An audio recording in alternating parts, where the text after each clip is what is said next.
नाथाय आंनि गोसोआ नोंनि बिखायाव जायगा मोनासै। गोसो दरखंनिफ्राय गिदिंबोफिननांबाय। राहुल, नों बिदि दाबुंना। इयुन संसारनि खोथा दङ। आइना, आंनि इयुन दासिमबो नैबे गोदान भिडिअखौ नायाखै अब्ला नोंथांमोना नैबे आंनि भिडिअनि गेजेरजों नायनानै लादो। हेलौ लोगोफोर, नोंथांमोननि गेजेराव आरोबाव मोनसे गोदान भिडिअनि फुल आपडेट लानानै फैलायबाय। नोंथांमोना नैबे गोदान भिडिअनि फुल आपडेटखौ मिथिनो थाखाय बे भिडिअखौ जोबजासिम नाय, होनब्लासो मिथिगोन दि दिनैनि बे गोदान भिडिअखौ बबे चेनेलाव होदों। बिदिब्ला लोगोफोर गोबाव खालामाजासे दिनैनि बे गोदान भिडिअनि आपडेटनि सायाव फैदो।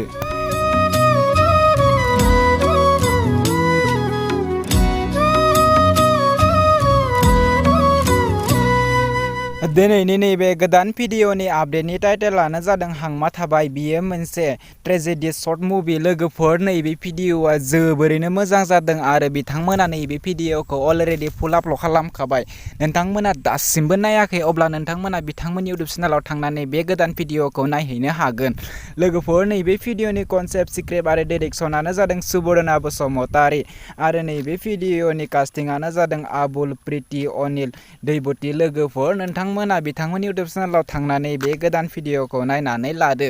लोगोफोर, नोंथांमोना बिथांमोननि इउटुब चेनेलखौ साबस्क्राइब खालामाखै अब्ला नैबे भिडिअनि स्ट'रि आरो स्क्रिप्टआ जोबोरैनो मोजां जादों। नोंथांमोना नायनानै नैबे भिडिअखौ जोबोरैनो मोजां मोनगोन। नोंथांमोना आंनि कमेन्ट बक्सआव कमेन्ट खालामनानै बुंहरदो। बिथांमोननि इउटुब चेनेलनि मुङानो जादों बिग्राय ब्रह्म। नोंथांमोना बिथांमोननि नैबे इउटुब चेनेलाव थांनानै बे गोदान सर्ट मुभिखौ नायहैदो आरो बिथांमोननि चेनेलखौ दासिमबो साबस्क्राइब खालामाखै अब्ला बिथांमोननि चेनेलखौबो साबस्क्राइब खालामनानै होदो बेफोरबायदिनो गोदान भिडिअनि आपडेट मोनबाय थानो थाखाय। बिदिब्ला लोगोफोर, दिनैनि बे गोदान भिडिअनि गुसुं आपडेटआ बेखिनियानोसै।